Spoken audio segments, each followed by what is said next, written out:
बच्चों, मैं महेंद्र सिंह, भौतिक विज्ञान प्रवक्ता, आज आपको बताने जा रहा हूँ किसी जब चालक तार की लंबाई को खींचकर बड़ा कर दिया जाता है या फिर उसे तार को पिघलाकर उसकी लंबाई कम कर दी जाती है तो उसके प्रतिरोध पर यानी तार की रेजिस्टेंस पर क्या प्रभाव पड़ता है। तो बच्चों, आज जो है इस बारे में आपको बताना है कि तार की जब लंबाई को हम बढ़ा देते हैं या उसे कम कर देते हैं तो उसके प्रतिरोध पर क्या प्रभाव पड़ता है। देखिए, किसी तार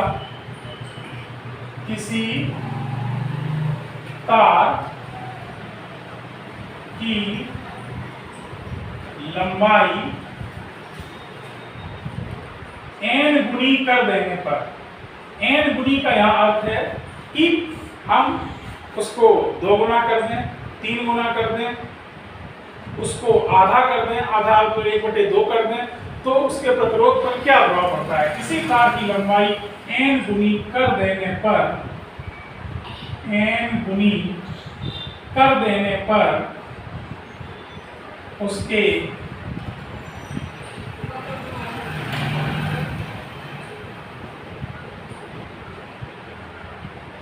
उस तार का नया प्रतिरोध,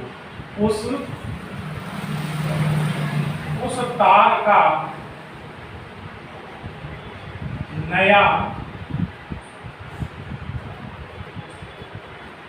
प्रतिरोध, ये जो है हम आपको सूत्र बताने जा रहे हैं। तो देखिए, सबसे पहले एक चीज समझने की जरूरत है। किसी भी चालक तार को आप पिघलाकर उसकी लंबाई कम करेंगे, आधी करेंगे, या उसको खींचकर हम 2 गुना करेंगे या 3 गुना करेंगे, तो तार को जब हम खींचेंगे तो उसकी लंबाई जब बढ़ेगी तो तार पतला हो जाएगा। पतला होने का अर्थ है उसके अनुप्रस्थ काट का क्षेत्रफल कम हो जाएगा, तार का व्यास कम हो जाएगा। सीधी सी बात है, तार को जब लंबा करेंगे तो उसका व्यास जो है कम हो जाएगा, और जब तार को पिघलाकर उसकी लंबाई कम करेंगे तो तार मोटा हो जाएगा। तार मोटे होने का अर्थ उसका व्यास जो है अधिक हो जाएगा, अर्थात उसके अनुप्रस्थ काट का क्षेत्रफल बढ़ जाएगा।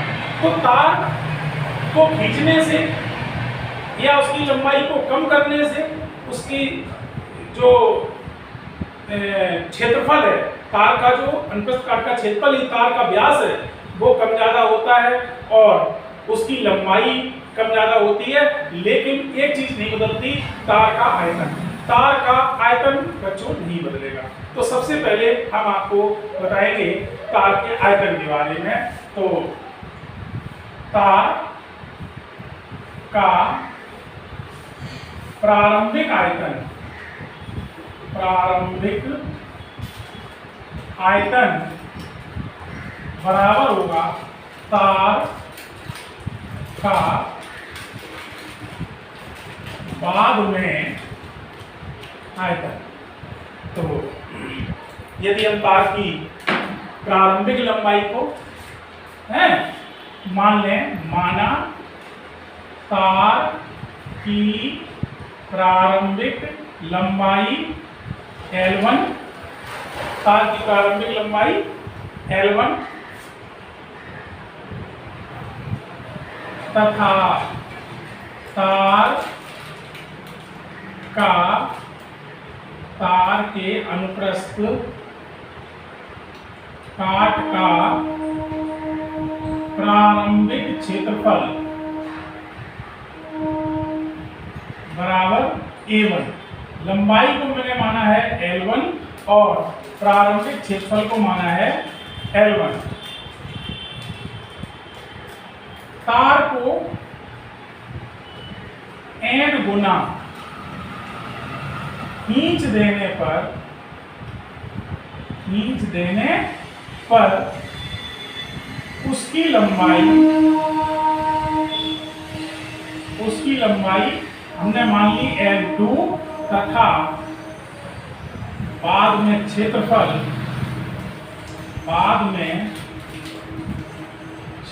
बराबर A2 हो जाता है। यानी तार की पहले जो लंबाई मैंने मानी वो L1, उसके अनुप्रस्थ काट का क्षेत्रफल A1, तार की खींच देने पर उसकी लंबाई L2 और उसके अनुप्रस्थ काट का क्षेत्रफल A2 हो जाता है, जो कि परिवर्तित होंगे। अब लेकिन आयतन नहीं बदलेगा, तो तार का आयतन क्या हो जाएगा? तो प्रारंभिक क्षेत्रफल A1 और L1 का हम गुणा करते हैं, तो ये प्रारंभिक आयतन हो गया। तो तार को जो मैंने खींच दिया तो उसका क्षेत्रफल A2 और उसके लंबाई L2 से गुणा करते हैं, तो ये बाद में आयतन हो गया। ये दोनों आयतन कैसे होंगे? बराबर होंगे। अब ये दोनों आयतन बराबर होंगे तो हमने लंबाई में क्या परिवर्तन किया है? तो लंबाई बाद में लंबाई कितनी हो गई?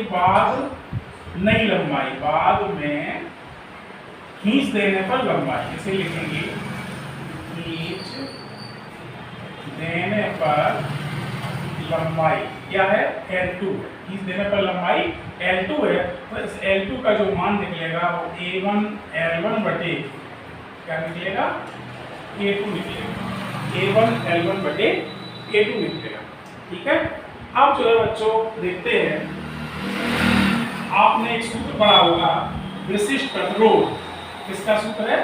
तार की प्रतिरोधकता, विशिष्ट प्रतिरोध या प्रतिरोधकता का सूत्र पढ़ा होगा, प्रतिरोधकता, जिसे रो से प्रदर्शित करते हैं। रो बराबर होता है RA बटे L। तार का विशिष्ट प्रतिरोध नहीं बदलेगा। इस फार्मूला से जो है हम लिख सकते हैं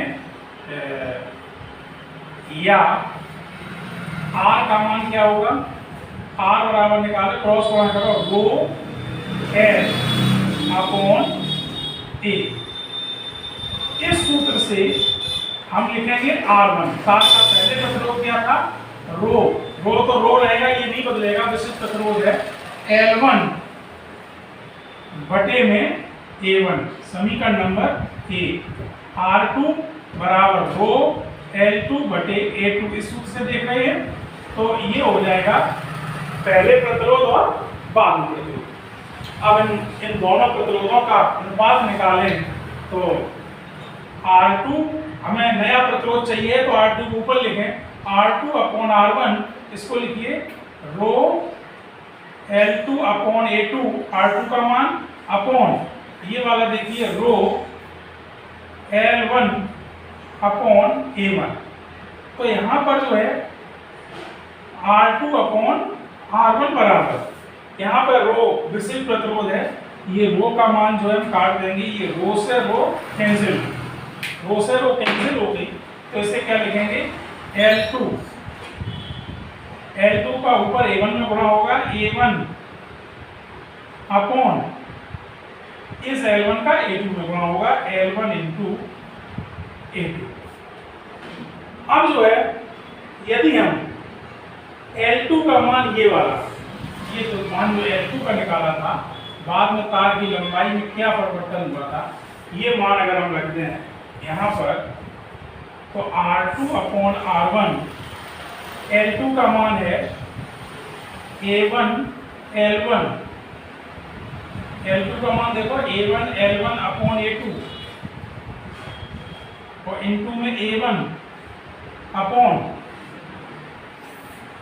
L1 इंटू A2। ये जो है क्या किया हमने? L2 का मान जो है यहाँ पर रख दिया इस L2 की जगह। अब देखिए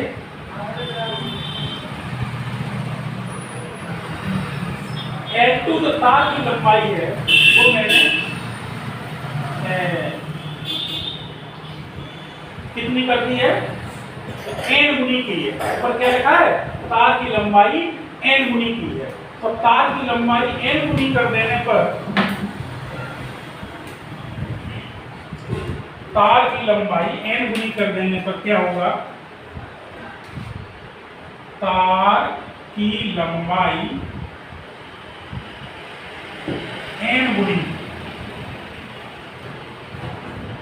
कर देने पर जो L2 है वो लंबाई पहले के n गुनी हो जाएगी, यानी कि n इंटू L1, पहले की n गुनी हो जाएगी। अच्छा, इस सूत्र से हम क्षेत्र में परिवर्तन निकाल ले तो ज्यादा बेहतर रहेगा। इस सूत्र से हम क्या करें, इसमें A2 का मान अगर हम निकाल लेते हैं यहाँ से, A2 बराबर क्या हो जाएगा, ये L2 L1 जो है A1 L1 और ये L2 है यहाँ इस तरीके से A2 का ये मान हो जाएगा। A2 का यहाँ पर मान रख देते हैं, इसका मान रख देते हैं A2 का, और हमने नई लंबाई निकाली है ये L2 बराबर n इंटू L1। यहाँ पे A2 का मान रख देते तो ज़्यादा बेहतर रहेगा। देखते हैं कैसे। ये जो है हमने लिखा है L2 A1 और अपॉन में L1 इंटू में A2। A2 देखिए ये है, कितनी है, A1 L1 और अपॉन L2। तो यहाँ पे दिखाई दे रहा होगा A1 से A1 कैंसिल हो गया, तो R2 अपॉन R1 का जो मान आया वो कितना आया, इस L2 को हम ऊपर पहुंचा दें तो ये हो जाएगा L2 का स्क्वायर अपॉन L1 का स्क्वायर, L2 का स्क्वायर और अपॉन ये L1 और L1 मिलकर हो गया L1 का स्क्वायर। ठीक है, तो R2 upon R1, R2 upon R1 बराबर क्या निकला, L2 अपॉन L1 का whole square, L2 upon L1 का होल स्क्वायर निकला। तो R2 अपॉन R1 बराबर, देखिए L2 का मान कितना है, n इंटू L1, ठीक है, अपॉन ये L1 का होल स्क्वायर। अब ये यहाँ पे L1 से L1 क्लियर हो गया, R2 अपॉन R1 बराबर हो गया n स्क्वायर। तो R2 बराबर हो जाएगा R1 इंटू n स्क्वायर, आगे R1, ये आपका फार्मूला निकल आएगा। यानी कि तार का जो नया प्रतिरोध होगा, हमने तार की लंबाई को जितने गुना किया है, n स्क्वायर किया है, प्रारंभिक क्षेत्रफल में गुणा कर देंगे तो हमें नया प्रतिरोध प्राप्त हो जाएगा। ठीक है, नया प्रतिरोध प्राप्त, माना कि अगर यहाँ पर हम सूत्र को नए तरीके से लिखें, माना कि तार का प्रारंभिक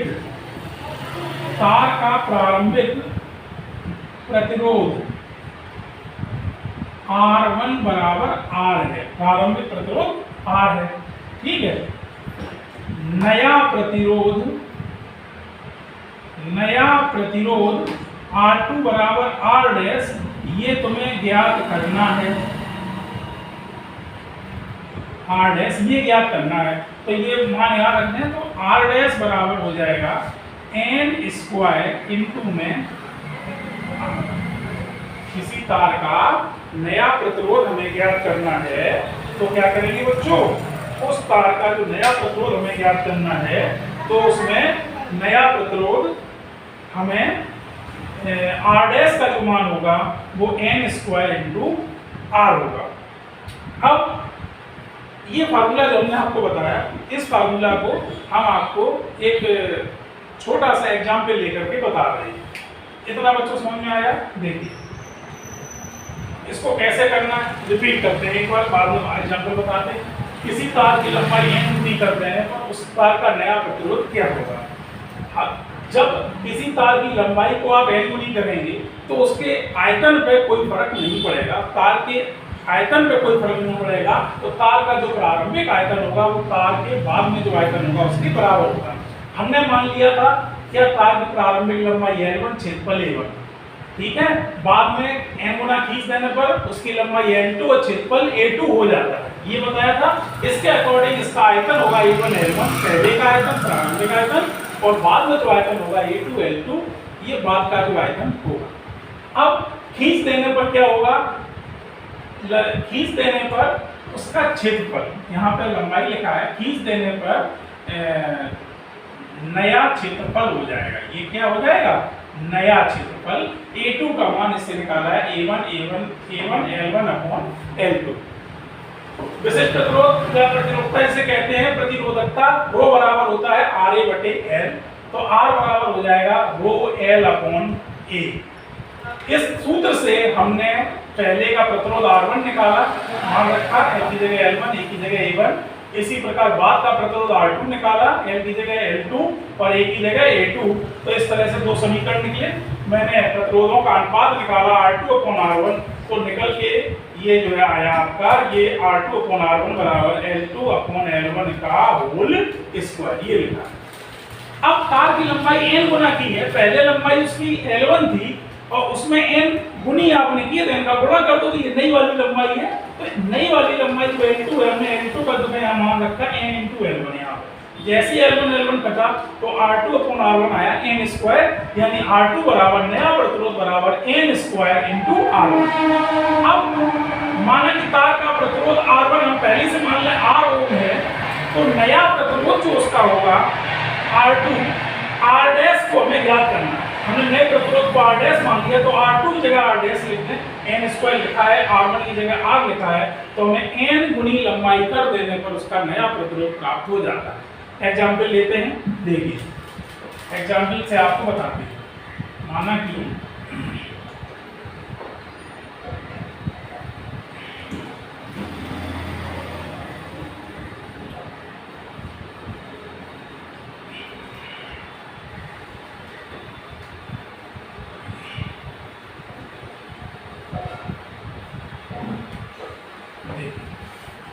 हम सवाल लिख रहे हैं, प्रश्न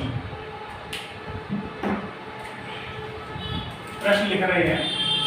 किसी तार का प्रतिरोध, किसी चालक तार का प्रतिरोध,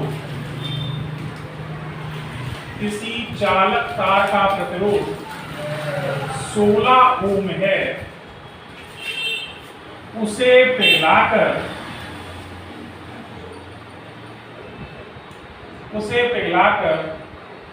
उसकी लंबाई आधी कर दी जाती है, आधी कर दी तो तार का नया प्रतिरोध कितना हो जाएगा? तार का नया प्रतिरोध कितना हो जाएगा? तो देखिए इस सवाल को कैसे लगाते हैं, ठीक है। इसको सवाल को हल करना, इस सवाल को कैसे हल करेंगे? हमने बताया था तार का जो नया प्रतिरोध है आपको R बराबर 16 हो, प्रारंभिक प्रतिरोध दिया गया और नया प्रतिरोध R डैश आपसे पूछा गया क्वेश्चन मार्क। तार की जो प्रारंभिक लंबाई है वो जो है पहले की कितनी आधी कर दी जाती है, तो n बराबर डायरेक्ट लिखेंगे 1/2, n का मान 1/2 कर देते हैं। तो फार्मूला क्या बताया था? अभी हमने बताया था R डैश बराबर n स्क्वायर × R। तो क्या हो जाएगा? नया प्रतिरोध R डैश यानी कि तार की लंबाई आधी की थी, 1/2 × R का मान 16, R डैश बराबर 16 बटे में 2 का वर्ग कितना हो गया? 4। इस तरह से 4 चौको 16, उस तार का जो प्रतिरोध होगा आंसर 4 ओम हो जाएगा। बच्चों समझ में आया? एक एग्जांपल आपको और बताते हैं, ये पॉइंट, ये जो टॉपिक है पूरा क्लियर हो जाएगा। एक प्रश्न आपको और बताते हैं।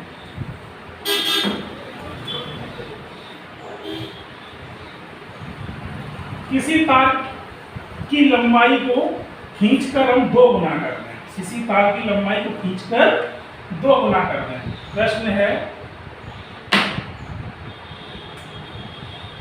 है दूसरा, ये पहला प्रश्न था। किसी तार की लंबाई को खींचकर दुगना कर दिया जाए तो उसका प्रतिरोध कितना हो जाएगा, जबकि तार का प्रारंभिक प्रतिरोध 8 ओम तार का प्रारंभिक जो प्रतिरोध है वो 8 ओम बताएंगे। तो यही फार्मूला रहेगा, क्या रहेगा, आर डैश बराबर N square into R dash का मान कितना है, आर डैश का मान पता करना है। हमने तार को दोगुना किया है तो यहाँ n का मान 2 हो गया, 2 का वर्ग इंटू आर, पहले का 8 ओम था तो r डैश बराबर क्या निकलेगा, 2 दूनी 4, 4 इंटू 8 यानी कि 8 चौको 32 ओम जो है इसका आंसर हो जाएगा। तो अगर तार की लंबाई को दुगना कर दे तो देखो प्रतिरोध 4 गुना हो रहा है, 8 चौको 32। तार की लंबाई जब आधी की तो प्रतिरोध चौथाई रह गया, 16 था 4 है। इस तरह से बच्चों ये टॉपिक समाप्त करते हैं। इससे रिलेटेड जो अगला टॉपिक होगा आपके सामने